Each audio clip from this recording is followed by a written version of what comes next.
Nous allons parler de dragons, d'illustrations, mais aussi de jeux de rôle, de figurines, avec pour moi ce que j'appelle une illustratrice de talent qui propose un projet Ulule d'un artbook autour du dragon assez magnifique et d'ailleurs qui casse la baraque, j'arrête pas de le répéter. Il s'agit de Shane. Shane, c'est son nom d'artiste, elle s'appelle Charlène Tabary. Bonjour Charlène. Bonjour. Alors, on va s'intéresser donc à ce projet Ulule qui pulvérise des records, puisque au moment où on fait cette interview, on a dépassé allègrement les 1300%. On va s'intéresser à vous, puisque vous ne faites pas que cet artbook, vous avez touché à de nombreux jeux, enfin quelques jeux de rôle. Il y a aussi un projet autour de la BD ou de la figurine. Alors, je vais vous laisser vous présenter, Charlène, d'où vous venez et comment vous en êtes venue à devenir illustratrice. C'est une vaste question. Alors j'ai presque 30 ans quand même. Ça fait 6 ans que j'ai quitté l'école. Je suis venue à faire ça par hasard en fait. J'ai fait du graphisme au tout début, du graphisme et de la publicité. Ça ne m'a pas plu du tout. Et du coup, en fait, je suis partie en BD et illustration et ça a été un petit peu une révélation pour moi. Je me suis dit que c'était ce que je voulais faire. Et j'ai bossé dur pour rattraper du coup un retard en dessin que j'avais. Et après l'école, en fait, j'ai eu la chance de pouvoir travailler justement sur des projets de jeux en ligne, par exemple. Et puis ensuite de rencontrer l'équipe de Dragon, donc Agathe RPG sur Les Ombres des Sérènes et l'adaptation de la 5e édition de Donjons et Dragons, qui s'appelait Dragon. Une édition qui va bientôt sortir et à laquelle vous avez participé, pas que pour dessiner des dragons, vous avez participé à un... En fait, j'ai dessiné qu'un seul dragon sur l'ensemble des illustrations. J'ai dû en faire une bonne vingtaine, je pense. Le projet est en cours de maquettage, donc il va pas tarder à être imprimé et envoyé, je pense, d'ici la fin de l'année. Et j'ai fait pas mal d'illustrations de décors, de peuples. J'ai fait des alphelines, des gnomes. J'ai fait pas mal de décors aussi pour des magiciens, des temples. Enfin, j'ai fait pas mal de choses au final. Et je me suis vraiment éclatée là-dedans. J'ai rencontré l'équipe grâce à un de mes précédents projets Ulule, en fait. Donc ça m'a apporté beaucoup de me lancer sur la plateforme. C'est comme ça que j'ai pu décrocher ce boulot. Et là, je continue du coup cette année, en fait, j'ai rempilé avec les Ombres des Sérènes, donc j'ai intégré l'équipe. Et je travaille sur des args. En ce moment, en fait, c'est moi qui dois réaliser l'ensemble d'un tarot. Et c'est pareil, c'est super intéressant. J'adore travailler avec eux parce que ils me forcent en fait à penser aux détails d'une illustration, à tout ce qu'il y a derrière, c'est-à-dire à vraiment réfléchir au sens de ce qu'on montre. J'avais par exemple fait une drakéide, donc c'est une sorte de femme lézard qui était noble. Donc c'était ce qu'on m'avait demandé dans la description de l'illustration. Et en fait, il s'est avéré, quand j'ai proposé ma version de l'illustration, que le pagne de la drakéide n'allait pas parce que la matière en fait du pagne semblait être en coton, alors que vu qu'elle avait des airs nobles et qu'elle était issue de la noblesse, il fallait un pagne en soie. Et du coup, il a fallu que je change les plis du pagne pour passer du coton à la soie. Et en fait, ce genre de questions que je trouve, enfin, de problématiques que j'ai trouvées super intéressantes, que je ne réfléchissais pas forcément autant à mes illustrations avant. Et là, je commence justement à affiner, à approfondir justement à approfondir les choses, quoi. Je conseille vivement les gens à s'intéresser à ce projet des Ombres d'Estérène, à cette équipe, parce que le projet est vraiment poussé à beaucoup de choses. C'est vraiment un projet en plus cross-média puisqu'il y a de la musique Et la musique, elle est qui chouette. traîne autour. Enfin, ils réfléchissent le projet à grande échelle et en plus, ils reçoivent des prix. Ça veut dire qu'il y a une reconnaissance autour de ce jeu de rôle. Donc, les Ombres d'Estérène, et je ne désespère pas rencontrer certains membres de l'équipe pour vous proposer prochainement une interview. Vous avez aussi travaillé autour de la bande dessinée et de la figurine, ce qui implique de voir les choses en 3D. Alors, ça implique de voir les choses en 3D, oui. Enfin, disons en tout cas un minimum. Moi, j'ai de la chance, dans mes études, j'ai fait un peu de 3D, donc j'arrive à avoir une vision quand même un petit peu en 3 dimensions. J'ai travaillé, donc en fait, j'ai réalisé des concepts art de personnages, justement en pensant ensuite qu'ils allaient être moulés dans de la résine et qu'ils allaient servir à un jeu de société justement, puis peint peut-être si les personnes le voulaient, quoi. Et puis vous avez donc, vous le disiez tout à l'heure, fait deux projets déjà de financement participatif autour de pays. Le thème c'était le Cambodge et un autre c'était la Suisse. Vous avez Mhm. proposé des peintures de ces pays que vous avez vues, imaginées. Pour le premier, alors j'ai pas eu la chance de partir au Cambodge, donc j'ai dû surtout imaginer en fait. Ça a été un chouette exercice. J'avais pas mal d'amis qui étaient partis au Cambodge, donc je me suis pas mal inspirée de leurs photos de vacances pendant que moi j'étais en train de bosser sur ça. Et par contre pour la Suisse, cette fois j'ai fait un petit voyage de 10 jours où j'ai traversé la Suisse quand même si je suis restée plutôt à l'ouest. J'ai pas mal bougé et j'ai fait tous mes croquis sur place. Donc j'avais embarqué mon carnet d'aquarelle, ma petite palette de couleurs, mes encres et j'arrivais à m'asseoir parfois sur le sol et tout pour peindre ce que je voyais. J'essayais de faire quelques croquis par jour comme ça. Et ce carnet en fait de voyage m'a permis ensuite d'avoir une base pour faire le livre. Donc j'ai rajouté ensuite d'autres illustrations que j'ai faites en dehors du voyage. Deux projets sur la plateforme Ulule dont vous avez complètement maîtrisé du début jusqu'à la fin ce qui se passait et qui ont fonctionné, qui vous permettent maintenant de proposer ce troisième projet autour du dragon.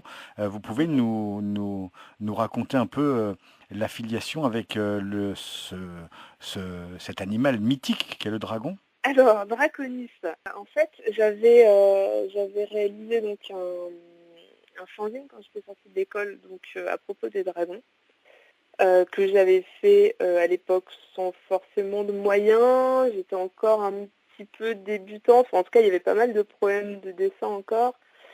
Et je l'avais pas fait, j'avais dû faire 150 exemplaires en fait, cet ouvrage. Et en fait, ça a été quand même mon premier accès en fait aux conventions, au monde du fanzina. Ça a été assez important pour moi parce que c'est vraiment à partir de là où je me suis lancée dans la création de livres et où ça m'a plu.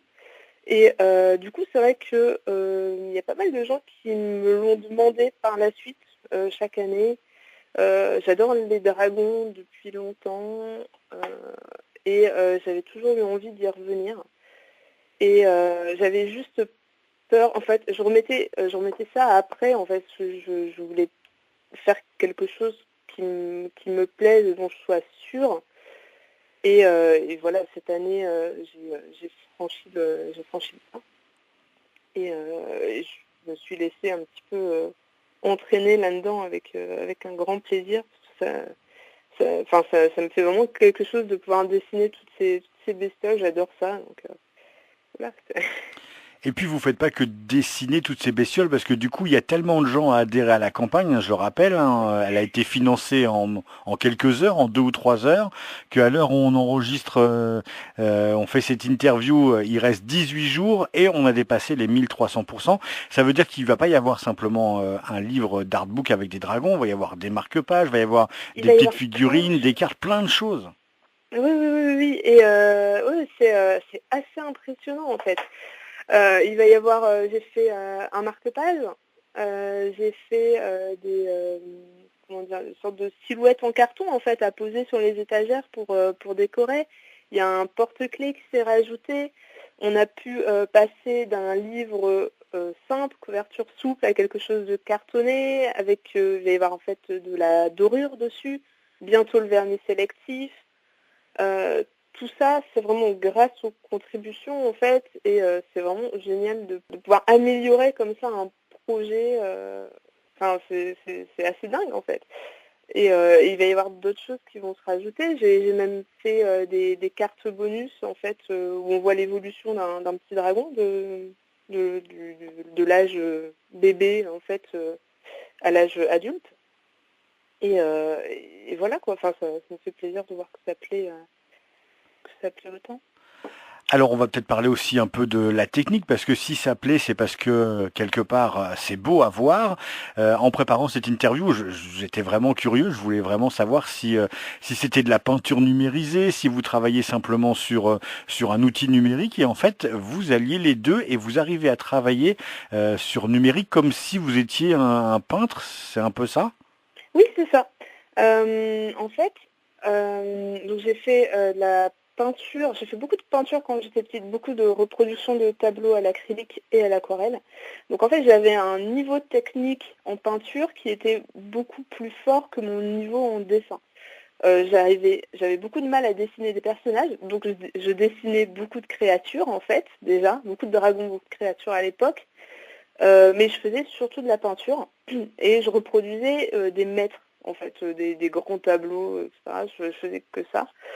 Et du coup, quand je suis arrivée à l'école, j'ai continué en fait à faire beaucoup de peinture et à corriger. En fait, je corrigeais mon dessin par la couleur.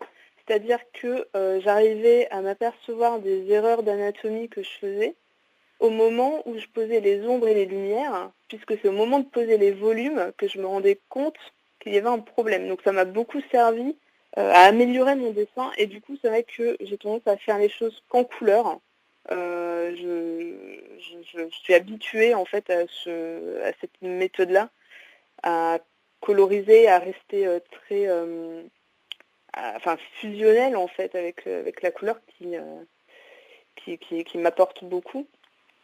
Et du coup, en fait, quand je suis passée sur Photoshop il y a quelques années, donc Photoshop c'est un logiciel de dessin à la tablette graphique, donc sur l'ordinateur, j'ai commencé en fait à peindre numériquement comme je le faisais en fait avec un pinceau, en gardant un petit peu le même système de touches de pinceau sur l'illustration.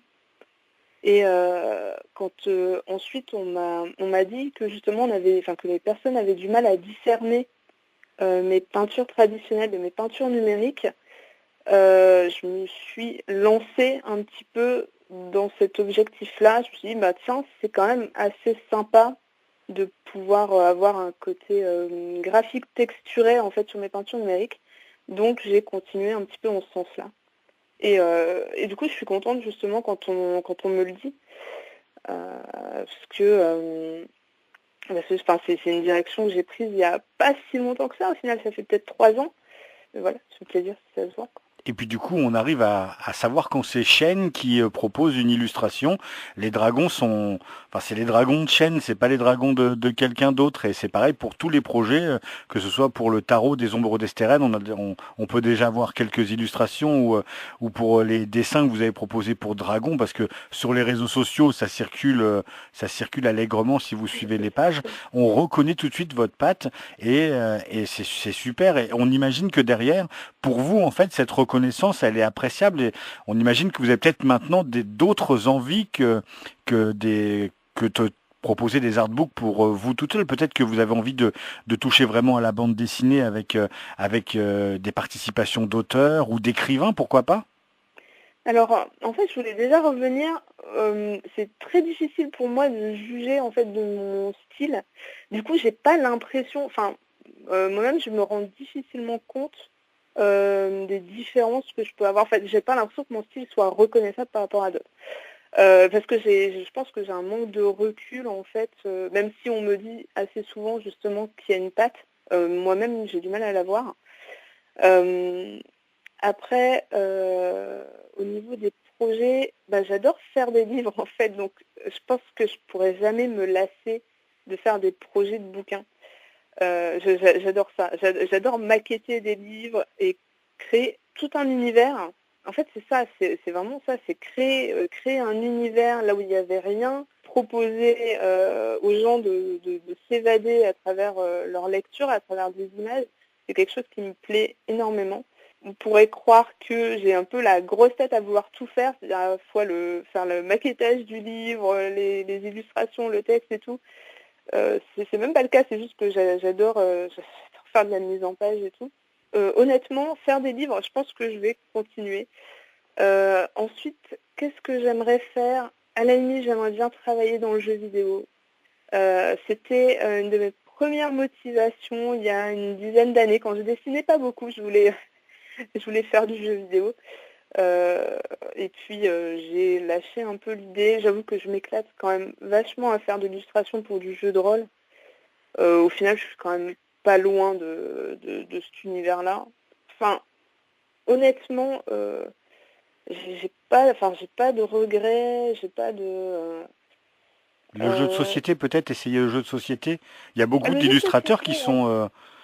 qui sont réclamés par certains jeux de société parce que justement leur patte convient à un modèle de jeu. Oui, mais ça, clairement, c'est quelque chose aussi que j'aimerais pouvoir faire. Après, j'y suis pas très loin là avec mon tarot quand même. Euh, C'est vrai. j'ai commencé à mettre un peu une patte dedans. Mais c'est vrai que, clairement, non, ça me gênerait pas du tout de travailler dans le jeu de société. Je pense que c'est ce qui est bien dans ce métier, c'est qu'on a accès à plein de styles de jobs différents. Après, le problème qui risque de se poser pour moi, c'est que il faut quand même être très polyvalent. Alors je le suis un peu, puisque comme je disais, je fais du graphisme, je fais du maquettage de livres, de la colorisation, du dessin, etc. Mais en plus de ça, il faudrait que je retouche à la 3D, par exemple. Les logiciels de 3D, quand on est dessinateur, c'est super important. Et puis il y a d'autres logiciels aussi qui pourraient m'aider, je n'ai pas les noms en tête. Déjà un logiciel de 3D, ça pourrait être pas mal, il faudrait que je me forme à nouveau dessus pour pouvoir être un peu plus polyvalente, pour pouvoir suivre le marché. Pour le moment, c'est pas un souci, mais bon, je pense à ça quand même. C'est bien, ça veut dire que vous pensez déjà à l'avenir et aux choses que vous pourrez proposer, donc vous suivez l'évolution. Et en fait, on est obligé, on est obligé de suivre l'évolution parce que on est dans un milieu où technologiquement ça va super vite. Ça, ça change, il faut s'adapter forcément. Et puis en plus de ça, j'ai pas un revenu fixe par mois. J'arrive à en vivre. Déjà, je trouve que je m'en sors vraiment super bien de pouvoir en vivre. Mais il faut quand même avouer que le métier est assez précaire, donc je suis obligée de m'informer pour espérer que ça puisse continuer comme ça. En fait, c'est primordial de commencer à regarder un petit peu comment le marché va être dans quelques mois pour pouvoir le suivre. En tout cas, le présent pour Shane, c'est cette campagne Ulule qui marche et qui marche plus que bien. 1300, plus de 1300% pour ce projet Draconis. Shane, ça s'écrit C-H-A-N. Il y a plein d'endroits où on peut retrouver votre travail. C-H-N-E, pardon. Il y a plein d'endroits où on peut vous retrouver. Il y a une page Facebook, il y a aussi un blog, il y a tout un tas de choses. On peut voir ce que vous faites et ce que vous avez fait. Le mieux, c'est quand même la page Facebook pour suivre l'actualité. Voilà. Et puis cette campagne à ne pas rater, je vous invite vraiment à jeter un œil. Vous pourrez pas repartir sans être tenté d'acheter cet artbook autour des dragons, Draconis. C'est sur la page Ulule. Shane, un grand merci et une très bonne continuation dans tout ce que vous faites. Merci.